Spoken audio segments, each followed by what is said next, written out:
Welcome to a new YouTube video. Today I wanted to start off a series focused on powerlifting nutrition. So in episode 1 today we'll be going over calories, macronutrients, so that's protein, fat and carbs, and how you can set your diet up to maximize performance and build more muscle mass. So to get us started, it's important that we quickly go over the main goals of powerlifting nutrition. So goal number 1 is to maximize performance in the gym. We want to be fueling our bodies so we can lift as much weight as possible in the gym and have the best training sessions possible. Goal number 2, our nutrition should be supporting goals of hypertrophy, so building as much muscle as we possibly can. As powerlifters, the more muscle mass we carry, the more potential for strength we have. So that one's very important as well. So with those two goals in mind, a lot of powerlifters will often follow very complicated training programs. They'll analyze their technique, they'll obsess about recovery, but they often don't put the same level of attention into their nutrition, and it's probably holding you back. So first things first, if you're not currently tracking your nutrition at all, I recommend that you start. Easiest way to get started is to download some kind of smartphone app like MyFitnessPal, MacroFactor or similar. Track your food for a few weeks just to see where you're at. From there, you can start to apply some of the principles in this video to improve your nutrition. So let's start from the top. So before we set up our macros, we need to first find out how many calories we need to be consuming for our goals. So there are quite a few methods we can use to find out how many calories you should be taking in. For the purposes of this video and to save time, I'll give you the simplest method, which is to open up your computer or use your phone and search TDEE calculator, or Total Daily Energy Expenditure Calculator. So this calculator will ask for a few of your personal details. There are a ton of calculators out there. I'll leave a link to the one I use in the description below so you can go and check that out. But yeah, if you just fill in your personal information, and then it will give you a rough guide of how many calories you need to consume to maintain your current body weight. So let's say it gives you a number 2,000 calories per day. Theoretically, if you eat that 2,000 calories per day, you wouldn't really lose weight, you wouldn't really gain weight. So that's basically your maintenance. So once you've got an idea of your maintenance calories, from there we can decide whether you need to lose weight, maintain, or gain weight. An easy way we can do that is to measure your waist around the belly button.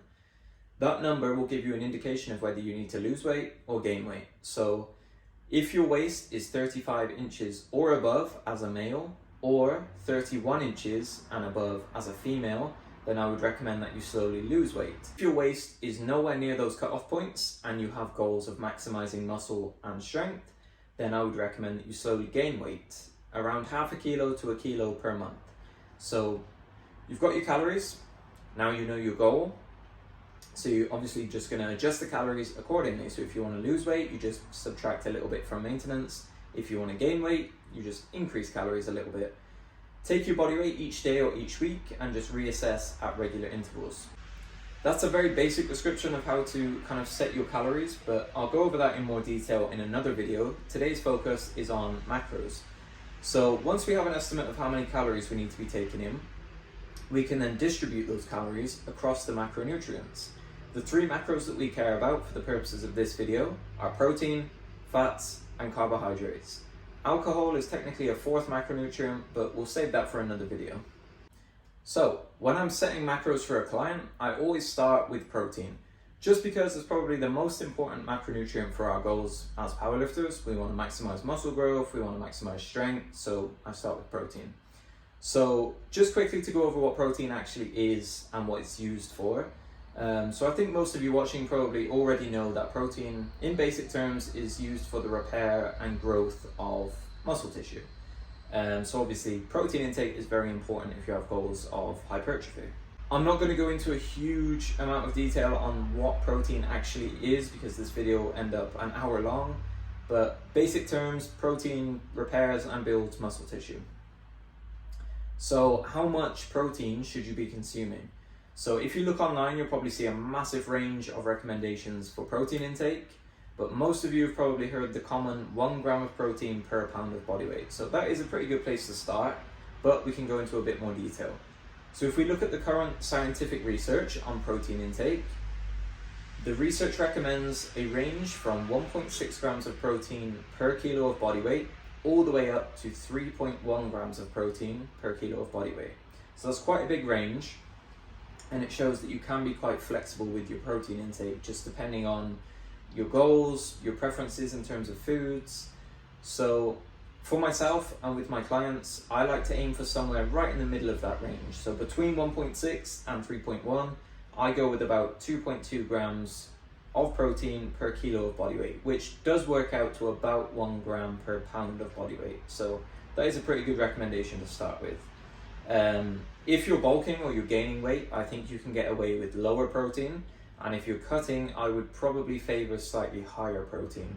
So for myself personally, I would go at least 2.2 grams per kilo on a cut, if not higher. I usually go with about 2.3, 2.4. Just depends on your goals and preferences. On side note, if you're a heavier individual carrying a little bit more body fat, then those recommendations might be a little bit too high for you. So 2.2 grams per kilo of body weight, protein, might be a little bit high for you based on your current body weight. So what I would do is calculate your protein intake based on your goal body weight. So let's say you're 100 kilos right now and you're trying to get down to 85 kilos. I would calculate your protein intake based on that 85 kilo goal instead of the 100 kilos, if that makes sense. Just so you don't end up having to eat like 300 grams plus of protein per day, because I think that's a little bit excessive. So in terms of the protein sources from the actual foods you're consuming, there are differences in protein quality, so things like bioavailability and the absorption rates and things like that, but I don't think it's worth worrying about that in too much detail, because the research does suggest that total daily protein intake is far more important. So if you're worried about should I eat whey protein or chicken, or what source of protein should I have, just remember that number one priority is your daily protein intake, the amount you consume over the whole day. These other things are secondary. So yeah, in terms of different protein sources, they do differ slightly. One thing you might want to worry about a little bit is the leucine content. Leucine is an amino acid that is key in the muscle protein synthesis response. So in general, you want to look for about 3 grams of leucine per protein serving to kind of maximize muscle protein synthesis. Although I probably wouldn't worry about that too much for most people, unless you're a competitive bodybuilder or very competitive powerlifter, perhaps. But like I said, total daily intake is far more important. I would try and focus the majority of your protein on these higher quality sources, so things like lean meats, whey protein, eggs, dairy are considered slightly more bioavailable. So you might want to prioritize those, but again, daily intake is going to be more important. If you're vegan or vegetarian, contrary to what a lot of people might think or say, you can still build muscle just fine, you can build strength just fine, you can hit your protein target just fine. One thing to consider, you might want to combine multiple protein sources per meal to kind of maximize the quality of the amino acid profile. So one final thing is protein timing or meal timing. So like I mentioned quite a few times, daily protein intake is the most important factor, but if you really want to maximize results, then you might want to think about how you're spacing your protein intake out. So most of you have probably heard someone say you can only absorb 30 grams of protein per meal, for example. Now luckily this is a myth. Even if you consume a ton of protein in one sitting, it's not just going to get wasted. So the excess protein will be used for other functions, other purposes besides muscle growth and repair, or it will just be stored in a amino acid pool for later use, essentially. Having said that, I wouldn't recommend that you go and eat all of your protein intake for the day in 1 or even 2 meals. If you really do want to maximize things, the best bet is to spread your protein intake out evenly through the day, so somewhere around 3 to 5 meals, and you probably want to have a few hours between those meals, ideally like 3 to 5 hours. Don't stress if you can't, but the ideal scenario would be to have 3 to 5 meals, 3 to 5 hours between those meals. Essentially, this is because when you take in a meal containing sufficient protein, you see an increase in muscle protein synthesis. Essentially, you eat a serving of protein and your body starts to use that protein towards muscle growth and repair by upregulating muscle protein synthesis. Now that process will last for a couple of hours. So over those hours, more protein is being used for muscle growth or repair, and then it slowly comes back down. So what you would want to happen is consume some protein and you spike muscle protein synthesis, comes back down, eat some protein, spike it again, and you see this throughout the day.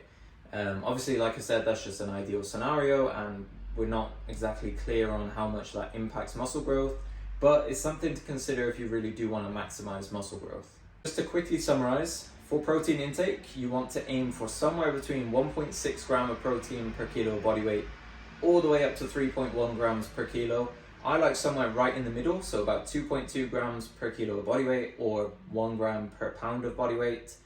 If you're bulking, you're probably safe with the lower end of that range. If you're cutting, I would go slightly higher, so 2.2, 2.3, even 2.4 grams of protein per kilo body weight.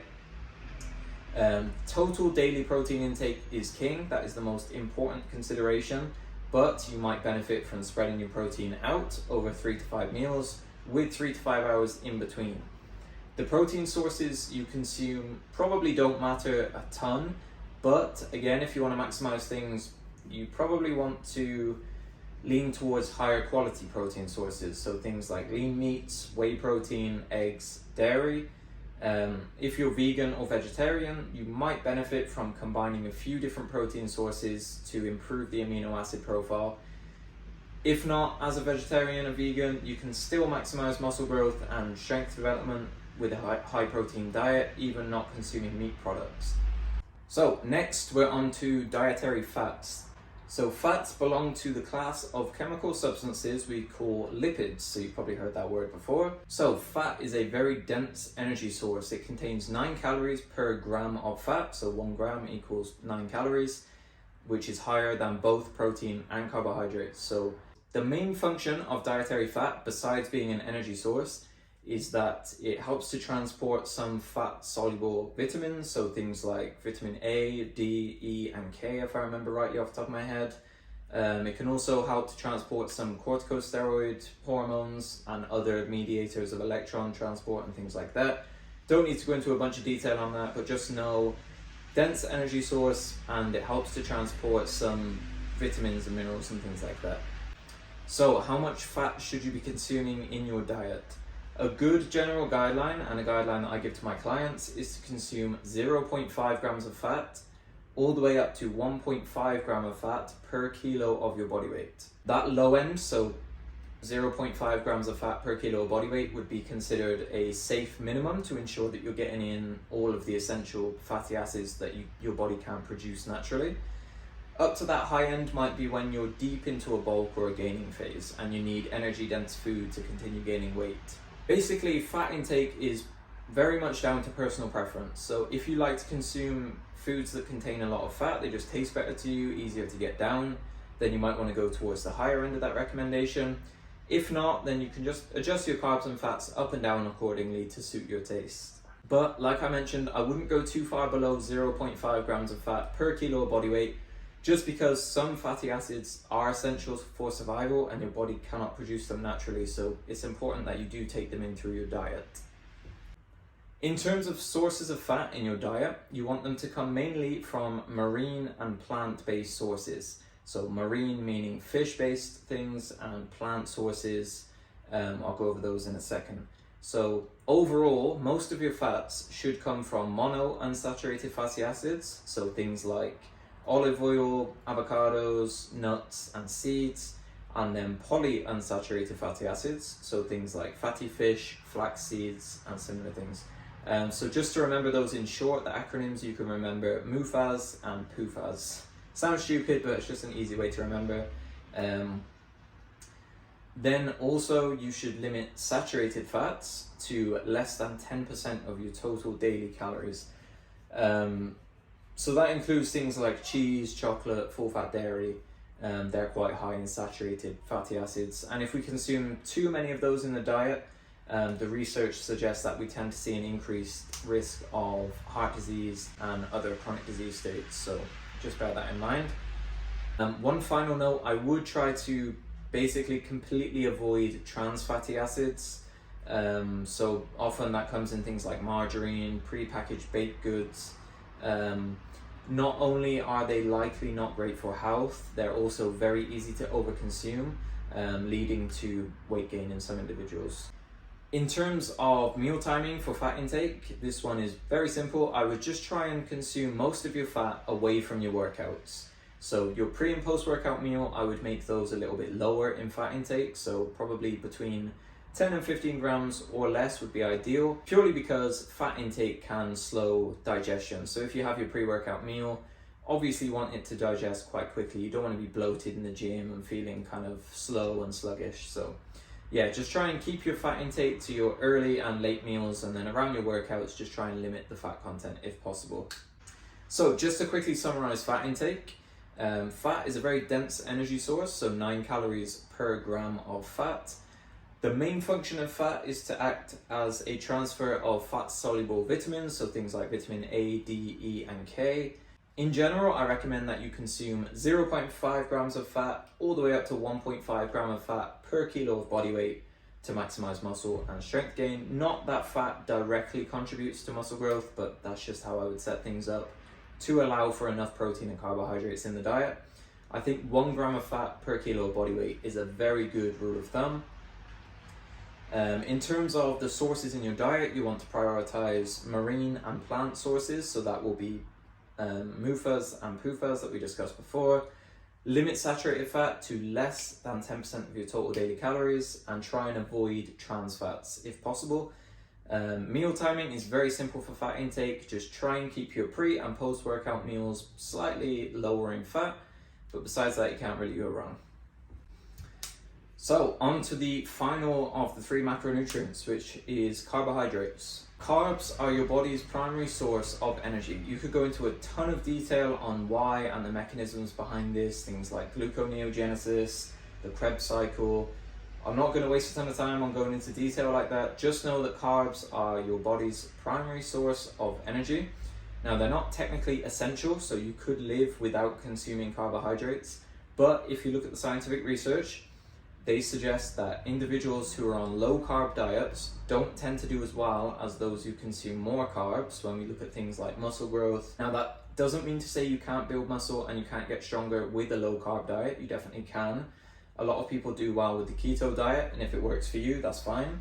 But my preference would be to consume a high carb diet, or at least a moderate carb diet, if you want to maximize muscle and strength development. Just as a side note, the ratio of fat to carbs and how many of those macronutrients you consume is completely down to you and personal preference. You're not going to see a huge difference on high fat, low carb or high carb, low fat. Really doesn't make too much of a difference. Like I said, I would prefer moderate to high carbohydrate diets for muscle and strength development, but it's just going to be down to personal preference and what helps you stick to your diet. So that leads on quite nicely to the next section of how many carbs should you be consuming. So like I mentioned, mostly down to personal preference. If you did want to follow a moderate to high carbohydrate diet, I think a good rule of thumb is to consume 2 to 8 grams of carbohydrates per kilo of body weight. Now obviously that is a huge range, but you could start at the lower end and slowly increase over time, and just see how you respond essentially.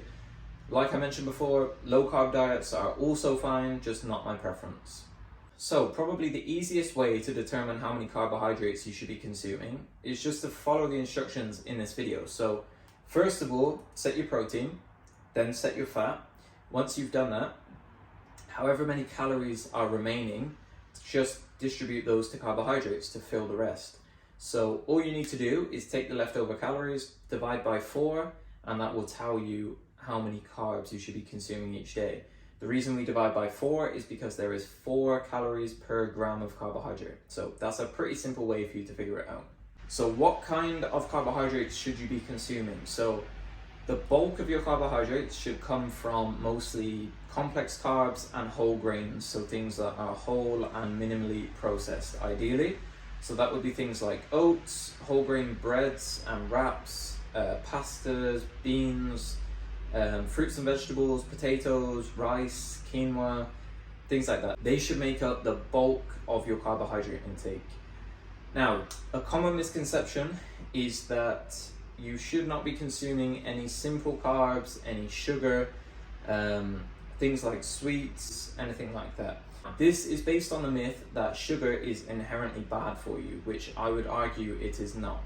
So the main arguments related to sugar intake come from things like sugar spikes your insulin.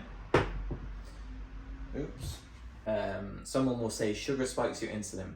So these people don't understand that protein also spikes insulin to a comparable degree. So if you're going to stop eating sugar, you should probably stop eating protein too. Another reason people give is that sugar is addictive, which isn't shown in the research. In fact, it's more likely that highly palatable foods might be a little bit addictive. So things that have a combination of sugar, salt, fat, things like that. The final one, people argue that sugar causes diabetes. If you're still saying this, you're stupid. Sugar does not cause diabetes. Diabetes is a disease characterized by high blood sugar. That does not mean that sugar causes diabetes. That correlation does not equal causation. A quick Google search will tell you this. Sugar does not cause diabetes. So yeah, just in sum, sugar is not bad for you, but you should try and get the bulk of your carbs from complex whole grain sources if possible. You can add a little bit of sugar in there too if needed, but I would try and limit your added sugar intake to less than 5% of your total daily calories. Having said that, if you're someone who's trying to gain weight and you need to consume quite a lot of calories, it's just not going to be possible to do it without some sugar being in the diet. So if you need to consume some things like cereals, chocolate milk, you need to take dextrose during your training sessions or fruit juices, then that's fine. Just ensure that the bulk of your carbs are coming from the better sources, complex carbs and whole grains, and you're getting in a minimum fiber intake, which we'll go over in just a second. So in terms of fiber, I recommend that you consume at least 30 grams of fiber per day. That's a good general recommendation to protect against chronic disease, things like heart disease particularly. So a good way to ensure that is to consume more fruits and vegetables. So I recommend 6+ servings of fruits and vegetables per day. One serving of fruit or veg equates to about 80 grams or 150 ml of fruit juice. So in terms of fruit and veg, more is probably better. So if you can get 7, 8, 9, 10 and above, then definitely do that. So in terms of the meal timing of your carbohydrates, simply I would try to place more of your carbs around your workouts. So high carb pre-workout meal, post-workout meal, just so that we can fuel performance, makes a lot of sense. So I would aim to consume at least 1 gram of carbohydrate per kilo of your body weight. So if you weigh 90 kilos, pre-workout meal should be at least 90 grams of carbs. Just a little side note, I would try and keep your fiber intake a little bit lower in those meals, so probably around 5 to 10 grams or below, just in that pre and post workout meal. Reason being, like I mentioned earlier on, fat intake can slow digestion a little bit, so can fiber intake. So if we keep the fat and fiber a little bit on the low end and carbs on the high end, that's a pretty good setup to maximize performance during your training sessions. So just to kind of quickly summarize carbohydrate intake. So carbohydrates are the primary source of energy. They're not necessarily essential in the diet. You could live without them, but the research tends to suggest that people who consume moderate to high carb diets do a little bit better in terms of muscle and strength gain. That doesn't mean to say you can't consume a low carb diet or a keto diet and gain muscle. You definitely can, but my preference would be slightly higher intakes of carbohydrates. In terms of sources in the diet, try and prioritize minimally processed, whole, complex carbs, so things like rice, potatoes, pasta, whole grain breads, fruits and vegetables, beans, and things like that. Sugar is not toxic and it's not the enemy. Probably don't want to consume a ton of it, so try and limit it to about 5% of total daily calories, but it's not going to be the end of the world if you do take in some sugar. In terms of carbohydrate timing, very simple, just try and keep carbs high pre and post workout. So at least 1 gram of carbs per kilo of body weight. Simple as that. To quickly recap what we went through in this video, First things first, you need to set your calorie target. So we need to know how much energy you need to be taking in for your goals. Very easy way to do that, search up a TDEE calculator online. That will give you a rough estimate of your maintenance calories, or the amount of calories you need to take in to maintain your current body weight. From there, you can take a waist measurement to see if you need to lose weight or gain weight. Simple way to do that is just to add 250 to 500 calories for weight gain and subtract that amount for weight loss. Then just continue to weigh yourself consistently and adjust your food intake up and down. Once you've got your calorie number set and you know your goal, so you're going to lose weight or gain weight, you can then distribute those calories across the macronutrients: protein, fats, carbohydrates. We went into a lot of details on those macros, so skim back through if you need to see any further details or kind of recap. Once you've set your macros, you can adjust based on how you respond over the weeks, over the months, and just your personal preferences. We discussed methods of tracking, so I would recommend using something like MyFitnessPal or MacroFactor to see how much of those nutrients you're actually taking in. If you don't want to track macros kind of strictly or to the gram, I would recommend that you at least track calories and protein intake, just because those are probably the most important things to maximize muscle and strength development. From there, you can kind of track more detail as and when needed if you're closer to competition and things like that. So yeah, that was a basic breakdown of how to set your macros for powerlifting performance. So in future videos, I'll go into a little bit more detail on kind of cutting, bulking, meal timing, supplements, and some of the finer details of nutrition. If you learned something from this video or you took away anything at all, leave a like, leave a comment down below if you have any questions, subscribe to the channel for future videos. You can also go ahead and follow me on Instagram, TikTok, or any other social media. I'll put a link somewhere here. But yeah, thanks for watching, and I'll catch you all next time.